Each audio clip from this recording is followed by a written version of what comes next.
Well, back here at home, former Florida Governor Jeb Bush coming out of the gate a little bit early, announcing that he's actively exploring a run for the White House in 2016.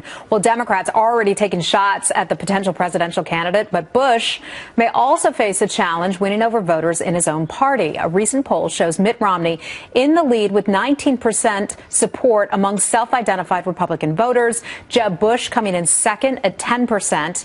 In the meantime, among Democrats, a poll shows Hillary Clinton at 62% with a wide lead over Senator Elizabeth Warren at 12%. Chief political correspondent Carl Cameron is live in Washington with the latest look at all of these polls. And then we hear that Governor Pataki, former governor of New York, may step in. A lot going on, Carl. Oh, sure. A lot of names are going to be thrown around out there. And Jeb Bush announcing yesterday that he's creating a pact to explore a presidential run has already stirred things up. It's worth noting that there are an awful lot of candidates who are out there. And if you take Mitt Romney out of that poll, an awful lot of the polls say that Jeb Bush is now one of, if not the front runner. And hours after he made his announcement yesterday, Kentucky Senator Rand Paul on the Kelly File last night launched a 30-second broadside at the former Florida governor, who is unapologetically in support of the controversial education standards known as Common Core. A lot of conservatives, including Rand Paul, argue that they have become, particularly during the Obama administration, a federal curriculum instead of standards, and that it undermines state and local education authority. Listen to Rand Paul last night. Ronald Reagan ran on the platform of getting rid of the Department of Education.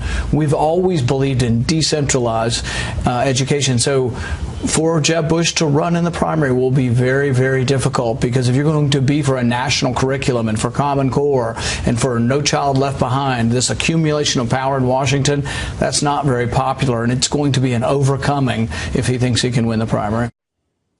As Florida's governor from 1999 to 2007, Bush earned a bipartisan reputation as a successful and pretty fearless education reformer who would battle anybody in the way of excellence. He says Common Core is just standards, not a curriculum, although there is an argument that during the Obama administration there have been some strings attached and tax money involved in that.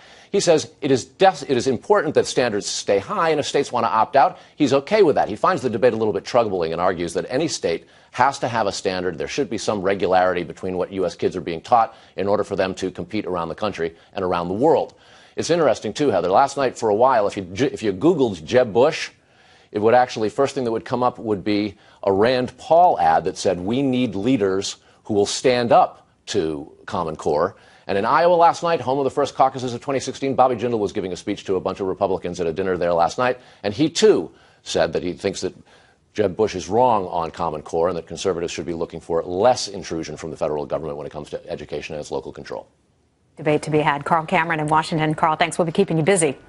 Thank you. You bet.